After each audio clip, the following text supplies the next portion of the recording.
I'm going to remind everyone that from that 19-game stretch, Christmas Day up through the last shot game that LeBron hit the other night against the T-Wolves, over those 19 games, that's a big body of work. It's like, about a fourth of the NBA season. LeBron James had by far the worst plus-minus in the whole league of 518 players. So it wasn't all his fault, but it was a whole lot of his fault if, in fact, he's still the best player on the planet. But he is now re-energized, he's revitalized, and yet the pressure is squarely on LeBron now because Dan Gilbert must be laughing somewhere, at least chortling, that he put the ball right back in LeBron's court, not only just to go ahead and live up to what he's got now to work with this year to win the East, walk away with the East, but now LeBron is under fire, maybe has to feel more pressure to come back to Cleveland next year because they kept the Brooklyn pick. They gave up their first this year, but no big deal because now it certainly looks like they should be able to waltz right into the finals, so they would have no better than the second to last pick in the first round. Wow, that's not a big price to pay for what you just got back. So way to go, Dan Gilbert, but that brings us back to the Celtics. And again, I'm a big Kyrie fan. There's one big X factor out there, one big sort of nuclear factor in Boston, and that's Gordon Hayward. I'm not at all going to be surprised if he makes it back for the last few weeks of the regular season, and if he can get it back in gear and does get 100% healthy on his busted up ankle, which I think is highly possible, I would give all of a sudden Kyrie's new team a much better shot against LeBron's new team in the Eastern Conference Finals. The other X factor on the other side is we saw the Spurs last night hang in for a half against Golden State, but I just don't love the way Golden State's playing this year. I just don't. It's just hard to keep the fire burning quite as hot as it burned before. Do I respect it? Sure, it's just loaded. Is it the best team? Yes, it is. Unless Kawhi Leonard comes back healthy and, more important, happy. Again, I've said this many times, got great sources on this one. Nobody in San Antonio, internally or even externally, other doctors they've sought opinions from, other physical therapists they've sought opinions from, can figure out what's wrong with Kawhi's thigh. He's got some kind of quad malady. I don't know what it is. They don't know what it is because they can't find anything wrong. There's nothing wrong with his joints. They can't find any soft tissue injury, but he keeps saying he has pain. Okay? So they finally said, you go do it, Kawhi. Heal yourself. You tell us when you're ready to come back. Well, I don't know if that's going to be this year or not, but if it is sooner than later, if in, say, a couple of weeks from now, even a month from now, if Kawhi finally says, I'm okay, I can go, and he eases right back into the fray, to me, the best team in the West is the Spurs because they're the deepest team in the West. If they get Tony Parker healthy, I know he's up there in years, but if Ginobili stays healthy, he's Brady-esque now at age 40. I got to tell you, I really like the Spurs. If they can get Rudy Gay back, I know he had Achilles surgery, and then he tweaked his heel, and I hope it isn't connected to the Achilles. But that team, if healthy and happy, that's the deepest and best team in the West. I love that team, and I like its chances. And I remind you, it was up 23 in the third quarter of Game 1 until Zaza Pachulia, happy birthday, Zaza, stuck his big old size, whatever it is, 18 or whatever, sneaker under Kawhi's foot, and there went the ankle, and there went the series. So Zaza Pachulia was the MVP of the Western Conference Finals a year ago, but I'm just not sure Golden State is a done deal if the Spurs get right. I like Houston. There's something missing in James Harden's psyche. There's something missing in Chris Paul III's psyche. It's just something wrong. When his push comes to shove in a big postseason game, such as Game 6 last year, a closeout game in Houston, do you remember what happened to James Harden? Well, you can't remember much because he completely disappeared, and that's the James Harden you ultimately can't trust. It's happened to Chris Paul numerous times in the postseason. You ultimately can't trust him. So it's down to those two, and they keep stockpiling studs and backups, and it's a loaded basketball team, but the Spurs will be better because they have higher basketball character if they get happy and healthy, which brings us back to LeBron's team. I'm serious about this. From what I saw today, That team certainly is the favorite in the East. And depending on what happens to the Spurs, depending on the morale, the psyche, the mindset of Golden State, from what I saw today, it clicked well enough in Game 1 together because everybody got out of a situation, again, that they didn't want to be in, including all the current Cavs that are left and all the newcomer Cavs. They all got free of something they didn't like. You know, George Hill was stuck in Sacramento, just stuck and didn't want to be there. He just took the deal, you know, took the money. And now everybody fell right into their spots today. All the pegs fit today. Everybody was in a role that everybody loved. And I haven't even mentioned Larry Nance Jr. I just have always liked him because he's a very talented overachiever. He wants to do the right thing, play the right way. He doesn't have a big ego. He will play defense. He will defend. It gives them a little bit more rim protection. They don't have great rim protection, but their defense was much more active today. LeBron was much more active on defense for the first time all year because he's just been horrendous on defense because he just quit. He just didn't care about playing defense for his team, for Isaiah Thomas, or for Dan Gilbert. Now it's back in sync. Everything's in rhythm. That team got, the more I think about it, 150% better in 1 hour before trade deadline as all those trades fell together. I wish that LeBron James would somehow tip his cap publicly to Dan Gilbert. Maybe he's doing it in the locker room as we speak right now, but he owes Dan Gilbert. Again, I wouldn't have gone back to Dan Gilbert, but still, after what he did, again, I'm going to remind everybody, Dan Gilbert accused LeBron James of quitting against the Boston Celtics of Paul Pierce and Garnett and Rondo, Ray Allen, in that final playoff series before he took his talents to South Beach.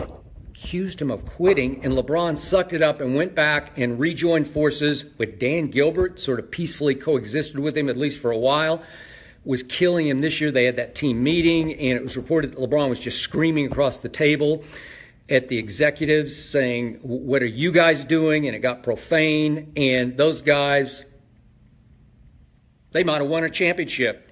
They hit the biggest walk-off shot at the trade deadline I have ever seen. Ever seen. It's the biggest trade just in numbers in the last 22 years at the trade deadline, but it scored. You could just see it today. That team is going to be hellacious hard to beat in the postseason. And it didn't take a week or 3 weeks or 5 weeks to gel. I thought they gelled today. I thought they clicked. They were in sync. They seemed to like each other. Way to go, Dan Gilbert. And yet there was LeBron after the game. It was easy for him to do this time. He sought out Kyrie. He went over to Kyrie. He hugged Kyrie, and obviously Kyrie's going to hug him back because LeBron didn't have any problem with Kyrie, but LeBron is trying to protect his image, his commercial-making image, his endorsement image. He still wants to be seen as the nice guy, the bigger man. Remember, he had the first pick in the All-Star draft, and he took Kevin Durant, the guy who beat him out in the finals and was the MVP of the finals. So it's like sort of sucking up to Kevin Durant. And then in his next pick, he took Kyrie Irving, sucking up to Kyrie. You're kidding me. I mean, I don't know. That's why you can't even put LeBron in the same sentence with Michael Jeffrey Jordan, because Jordan wouldn't have done that. Jordan would be like, hell with him and hell with him. And again, I've reported this often on Undisputed, 9:30 to noon Eastern, Fox Sports 1. I've said many times that I have a source very close to Kyrie. He was just sick of all things LeBron. Sick of him. He just couldn't take the divaness. The point the source told me was that Kyrie was convinced that LeBron was more concerned at this point in his career in building stats than in winning championships. And he did average, obviously, a triple-double in the finals. And Kyrie just was sick and tired of it and couldn't take it another year. And that's the kind of guy who's willing to sit out a year if he has to, just to make his point. He needs some cleanup knee surgery. He said, well, I'll just go ahead and get my knee cleaned up then. I don't want to play anymore. And Dan Gilbert finally took him at his word, because Kyrie is a man of his word. This is a very principled, different young man. And he just said, okay, I got to get it. I got to do this deal. And Dan Gilbert does the deal with Boston. And I said on Undisputed the next day, I didn't like it. You gave up Kyrie Irving to Boston. And I know you got your pick back, that Brooklyn pick, but I'm not an Isaiah Thomas guy. I'm just not. 5'9" ball hog point guard who has no interest in playing defense, and even if he does, he can't. Seriously? Coming off a serious hip injury, which could be Bo Jackson-like in the long term. It could be such that it just nags him and probably perhaps forces him to just hang him up at some point, because sometimes when you tear your labrum in your hip, you just can't ever quite get it right. And now Isaiah looked like he'd gained a little weight, which is not unexpected. He looks a little chunky at 5'9", but anyway, that's what you got back for Kyrie Irving. It was a horrible deal, and Dan Gilbert just salvaged it. He swallowed his pride because he liked Isaiah, reportedly, personally, liked him a lot. They were text buddies, and he'd taken kind of a little personal shine to him, and he swallowed his pride, and he gave up the two guys that he traded for, Isaiah and Jay Crowder. Wow, he just swallowed his pride and gave them both up and said, okay, I give up. I'm going to try to salvage this trade for Kyrie, and he did. And all of a sudden, he put Cleveland right back in the driver's seat. Heck, in the catbird seat. They're driving the Ferrari now. My God, way to go. So LeBron can kiss up to Kyrie all he wants, and now he's in a power position. He's playing from a position of strength. But LeBron still wants to look like the nice guy. I think he can be too nice of a guy for his own good. I like LeBron personally. I always have. But the point is, Dan Gilbert did him a huge favor. So now pressure's on LeBron. Can he live up? Today he did. He was sensational today. That was vintage LeBron. If he is re-energized, if he can continue to play hard on the defensive end, and this team can continue to feed off him, I'll just say it right here, right now. I give him a decent shot. Heck, I give him a 50-50 shot, that team I saw today, of dethroning Golden State in the finals. That's if Golden State can get to the finals. Whew, what a day. What a week. And by the way, I'm going to end with one quick comment on last week's Super Bowl. Lane Johnson continues to talk big, bad WWE kind of talk against the Patriots. He said before the game, obviously the week before the game, he said Tom Brady was a pretty boy that he wanted to dethrone. And now that he won, thanks to Bill Belichick not playing Malcolm Butler one snap, I thought it was almost a sabotagey feeling move. After Bill Belichick lost the power struggle to get rid of Tom Brady after this year. And now Lane Johnson can talk. He benefited from that as Belichick's defense gave up 41 points in the Super Bowl. And way to go, Lane Johnson. So now he says the Patriots have no fun because they have to play in a fear-based organization. And I say this to you, Lane Johnson. I hope you enjoy your one and only ring. I hope you have fun with your one and only ring, because I don't think you're going to win another one. And trust me, Tom Brady has a really good time playing football. That's why he's still playing as he approaches age 41. That's why I think he's going to play for at least 3 more years into his middle 40s. And I think he's going to play at an MVP caliber level, as I said, going into this year, and all he did was win the MVP. He has a blast playing football, and I would suggest he's had much more fun playing football and getting to 5 Super Bowls, playing in 8 Super Bowls, than Lane Johnson even had playing in his 1 Super Bowl. That's my final thought. Ernestine and I are on vacation here in Las Vegas for this week. Shannon and I are on vacation from Undisputed, but we will be back a week from tomorrow. Undisputed, 9:30 to noon Eastern on Fox Sports 1. Now, my final thought. Last night in Las Vegas, we saw Diana Ross. To me, she's the queen. She put on a sensational show at age 74. I swear to you, she could have been 24. I'm not exaggerating. We saw her right here in Las Vegas last night. It was just